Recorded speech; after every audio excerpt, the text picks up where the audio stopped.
Doctor ইউনূসকে আল্লাহ রাব্বুল আলামিন magnet হিসেবে আল্লাহ আমাদের দান করেছে। কথা কয় না ঠিক না ঠিক? ডক্টর ইউনূস আমাদের দেশে আরো 5 বছর থাক, আমরা দোয়া করি। প্রিয় ভাই সব, অনেকেই বলতেছে তাড়াতাড়ি করে নির্বাচন দাও, নির্বাচন তাড়াতাড়ি করে নির্বাচন দাও। আর আমরা বলি যতক্ষণ পর্যন্ত দেশ কন্ট্রোল না হবে, যতক্ষণ পর্যন্ত সংশোধিত না হবে, ততক্ষণ নির্বাচনের দরকার নাই। আমার দেশের প্রধানমন্ত্রী বর্তমান সময়কার যিনি হলেন প্রেসিডেন্ট, নাম কি? ডক্টর ইউনূস, অন্তর্বর্তী সরকার। বাংলাদেশের প্রধানমন্ত্রী শেখ হাসিনা যখন ভারতে গিয়েছেন, ভারতের মোদি তার চামচাগুলা দিয়া তারে ওয়েলকাম জানানোর জন্য এসেছেন। মোদি এখন যখন বৈঠক করেন, যখন মোদি এবং বিভিন্ন দেশের মানুষগুলো এক জায়গায় বসেন, ব্রিটেনে বৈঠক করলেন, সব মানুষগুলো বসে আছে। ডক্টর ইউনূস যাওয়ার কারণে সবগুলো লাফায় দাঁড়ায় গেছে। কথা কয় না ঠিক কিনা? কি সম্মান তাকে দিয়েছেন। এই সম্মান দেওয়ার মালিক কে? আরো জোরে বলেন কে? আমাদের যুবকরা এই হাতিয়ারকে কোথা থেকে যে খুঁজে পেল।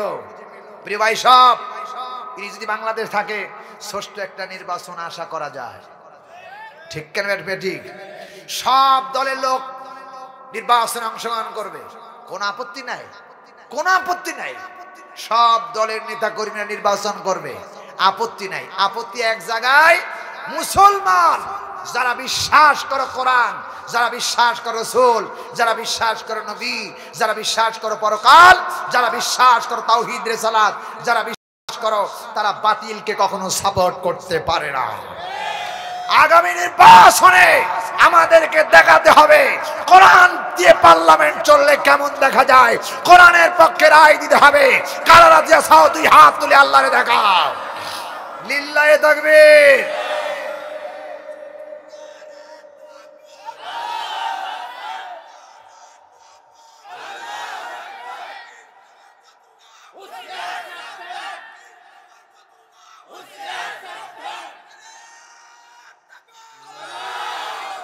প্রিয় বন্ধুগণ, আমরা চাই দেশে ইসলাম কায়েম হোক।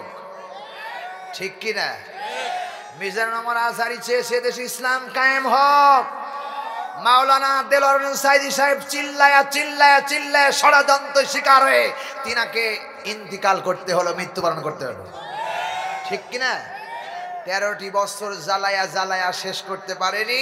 শেষ পর্যন্ত হসপিটালে ষড়যন্ত্র করে নিয়ে হসপিটালে গিয়ে কিভাবে যে মারলো আল্লাহই ভালো জানে।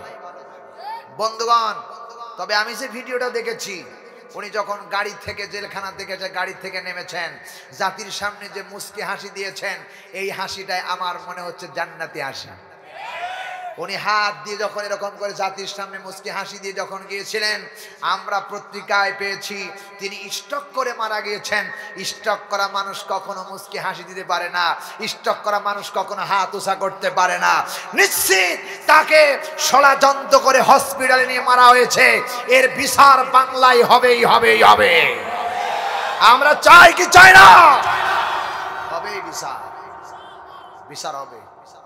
বাংলাদেশের সর্ববৃহত্তম এখন বর্তমান জাতির কর্ণধর মাওলানা মিজানুর রহমান আজহারী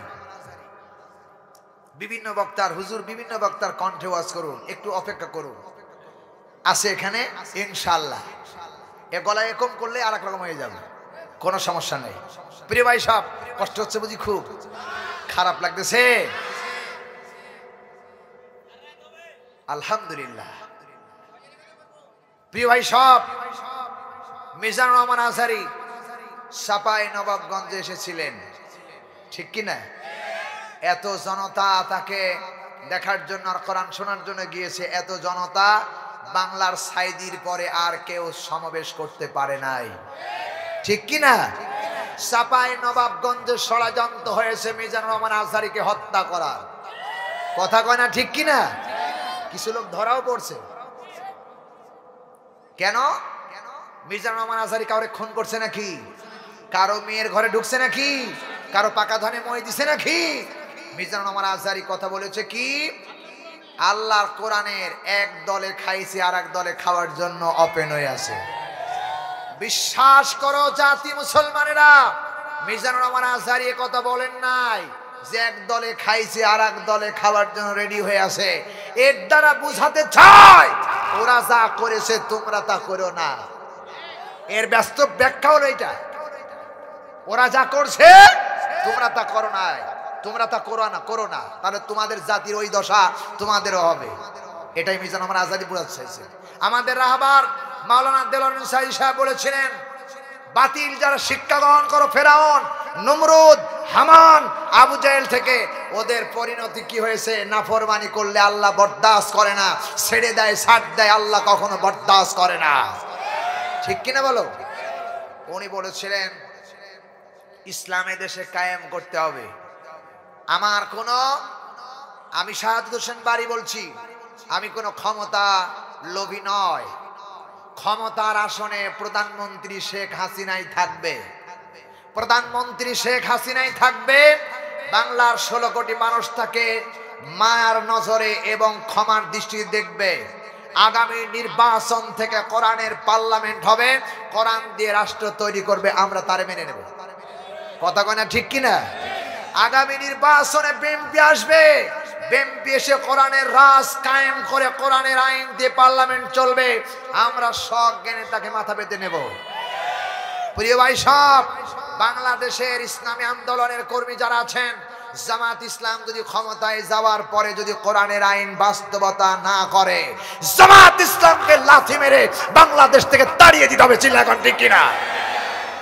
এর মানে আমি বুঝাতে চাই দলাদলি নয়, হুদাল্লিন নাস ওয়া বাইনাতিন মিনাল হুদা।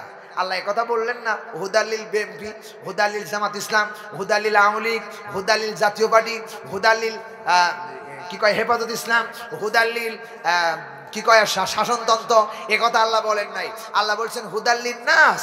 হিন্দুকে বলেন নাই, খ্রিস্টানদেরকে বলেন নাই, জাতীয় পার্টিকে বলেন নাই, জামাত ইসলামকে বলেন নাই, কোন দলীয় ব্যক্তিকে বলেন নাই। আল্লাহ বলছেন যারা মানুষ তাদের জন্য এটাই হলো হেদায়েতের গ্রন্থ, এটাই অন্যায় আর বাতিলের মধ্যে পার্থক্য করে দিতে পারে। চিল্লা এখন ঠিক কিনা? হক আর বাতিলের মধ্যে পার্থক্য করে দেওয়ার জন্য এটা। সুতরাং আমাদের পার্লামেন্টে এটা দরকার। কি আপনারা কি একমত? একমত? আমি দেখতে চাই কারা একমত, দুই হাত তুলে তাকবীর দিয়ে দেখানো লাগবে।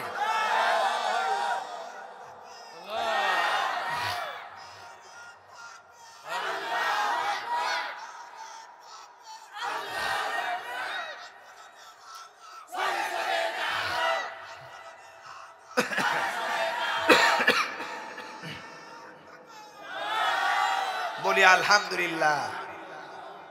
শুনতেছেন আপনারা? প্রিয় ভাই সব, সুতরাং একটাই দাবি আমাদের, সমস্ত নবীরা পৃথিবীতে এসে যে বলেছেন লা ইলাহা ইল্লাল্লাহ, কারো আইন মানি না, আইন মানব আল্লাহর। রাসূল করিম সাল্লাল্লাহু আলাইহি ওয়াসাল্লাম যখন একথা বললেন, আবু জাহেল বলেছিলেন, ভাতিজা মুহাম্মদ, ঠিক আছে তুমি আল্লাহর আইন মানতে চাও, তবে শুনে রাখো আমরা একেবারে আমাদেরকে ফেলাইয়া দিও না, আমরা চলো ভাগাভাগি করে আমরা একটু ইবাদত করি। তোমার রবের ইবাদত কিছুদিন আমরা করি, আর তুমি আমার রবের ইবাদত কিছুদিন করো। মুহাম্মদ সাল্লাল্লাহু আলাইহি ওয়াসাল্লাম বলেন একটা সুযোগ নিচ্ছেন, তালবানা করতেছেন। এর বিনিময়ে মুহাম্মদ সাল্লাল্লাহু আলাইহি ওয়াসাল্লাম, শুনে রাখো ভাতিজা, আমি তোমাকে কি দিব? তো সবচেয়ে যেটা জিনিস তোমার সুন্দর একটা নারী যদি দরকার হয় সেটা আমি তোমাকে দান করব। তোমার যদি একটা ভালো বাড়ি দরকার হয় সে বাড়িটাও আমি তোমারে দান করব। যদি রাষ্ট্রের প্রেসিডেন্ট নেওয়া প্রয়োজন হয় সেটাও তোমারে দান করব। সত্য হবে তুমি আমার এবার রবের ইবাদত কিছুদিন করবা, আর আমরা তোমার রবের ইবাদত কিছুদিন করব। আল্লাহ তাআলা ওহী নাজিল করলেন, নবী হে, এটা কিন্তু ষড়যন্ত্র করে, তারা চক্রান্ত করে, তারা কিন্তু আপনার কাছ থেকে সুযোগ নিতে চায়। আল্লাহ বললেন লাকুম দীনুকুম ওয়ালিয়া দিন। রাসূলকে শোনায় দিলেন, আল্লাহ রাসূল ঠাস করে বলে দিলেন তোমারটা তোমার কাছে থাক, আমারটা নিয়ে আন, আপনার নাক গলানো দরকার নাই। কথা কও না ঠিক কিনা? সুতরাং তোমরা যারা রাজনীতি করতেছো, তোমরা যারা শয়তানি করতেছো, বদমাশি করতেছো, তোমাদের সাথে আমরা নাই। আমরা বাঁচতে চাই আল্লাহর কোরআন নিয়ে। চিল্লা এখন ঠিক কিনা? এর জন্য জান দিতে প্রস্তুত, মাল দিতে প্রস্তুত, জীবন দিতে প্রস্তুত, বিধবা স্ত্রীকে বিধবা করতে প্রস্তুত। আমরা ইসলাম ছেড়ে দিতে প্রস্তুত নয়। আমরা চাই আল্লাহর সন্তুষ্টি অর্জন করে আল্লাহর জান্নাতি হতে। ঠিক কিনা? জান্নাত চান কারা কারা? সবাই চান তো ইনশাল্লাহ? জি আলহামদুলিল্লাহ। প্রিয় ভাই সব, তাহলে এখন জান্নাতে যাওয়া যাবে কেমনে সে কথা একটু বলি চলে। তাহলে সর্বোপরি শিক্ষা গ্রহণ করলাম, এতক্ষণ পর্যন্ত শিক্ষা গ্রহণ করলাম, সবকিছু চাইতে হবে কার কাছে? আরো জোরে বলেন, আল্লাহর কাছে। এরপরে আল্লাহর কাছে যদি আমরা চাইতে পারি, আল্লাহ আমাদেরকে ওয়াদা করেছেন। আল্লাহ রাব্বুল আলামিন বলেন, উলাইকা হুমুল ওয়ারিসুন। জোরে বলুন আল্লাহু আকবার। আমার ভাইরা, আল্লাহ রাব্বুল আলামিন বললেন, ওরাই তো জান্নাতের ওয়ারিস, ওরাই তো জান্নাত প্রাপ্ত। কারা জান্নাত প্রাপ্ত? আল্লাযীনা ইয়ারিসুনাল ফিরদাউস, যারা ফিরদাউসের অধিকারী। হুম ফিহা খালিদুন, এবং তারা অনন্তকাল সেখানে থাকবে। সেই দলগুলো কারা? সেই মানুষগুলো কারা যারা জান্নাতের ওয়ারিস হয়ে গেছেন? সেই দলগুলো কারা? আল্লাহ রাব্বুল আলামিন এবার তাদের পরিচয় তুলে তুলে ধরেছেন। আল্লাহ রাব্বুল আলামিন বললেন কুরআনুল কারীমের ভিতরে, ওয়াল্লাযীনা হুম আনিল লাগুবি মুরিদুন। জোরে বলুন আল্লাহু আকবার। ওই জান্নাতের ওয়ারিস তো তারাই যাদের জবান আছে, কিন্তু জবান দিয়ে সব কথা বলবে না। আল্লাহ যেভাবে বলেছেন সেভাবে বলবে, কোনো বানিয়ে মিথ্যা এমনকি কোনো অনর্থক কথা বলবে না, আজে বাজে কথা বলবে না, এমনকি অন্যায়ের পক্ষে সাক্ষ্য দিবে না। তার মানে কি? এই মুখ দিয়ে তারা আজে বাজে কোনো বক্তব্য দিবে না, মিথ্যা কথা বলবে না, বানোয়াট কোনো কথা বলবে না। যারা এই কাজ করবে তারাই আল্লাহর ওই জান্নাতের ওয়ারিস। জোরে বলেন সুবহানাল্লাহ। শুনে রাখো মুসলমানেরা, আল্লাহ রাব্বুল আলামিন কুরআনুল কারীমের মধ্যে বলেছেন, কুল ইন্নামা হাররামা রাব্বিয়াল ফাওয়াহিশা মা যাহারা মিনহা ওয়া মা বাতানা ওয়াল ইসমা ওয়াল বাগয়া। জোরে বলুন আল্লাহু আকবার। আল্লাহ রাব্বুল আলামিন সূরা মুহাম্মদ, সূরা আরাফ 7 নম্বর সূরা, 8 নম্বর পারা, 4 নম্বর উপর 33 নম্বর আয়াতের প্রথম অংশ বলছি। আল্লাহ তাআলা বলতেছেন, সমস্ত অশ্লীল কথা বলা আল্লাহ রাব্বুল আলামিন মুমিনদের জন্য হারাম করে দিয়েছেন। কোন মুমিনের বাচ্চা ঈমানদার কখনো আজে বাজে কথা বলতে পারে না, মিথ্যা কথা বলতে পারে না। মিথ্যা আজে বাজে বানোয়াট কথাগুলো আল্লাহ রাব্বুল আলামিন চিরদিনের জন্য হারাম করে দিয়েছেন। কখনো হারাম কাজ ঈমানদার করবে না। ঠিক না বেঠিক? প্রিয় ভাই সব শুনে রাখো, মা বোনেরা শুনে রাখো, মিথ্যা কথা আমরা অনেকে বলি। মা বোনরা শোনো, এই মুখ দিয়ে আজে বাজে কোনো কথা বলা যাবে না। তার মানে কি? আমরা আজে বাজে কেমন কথা বলি?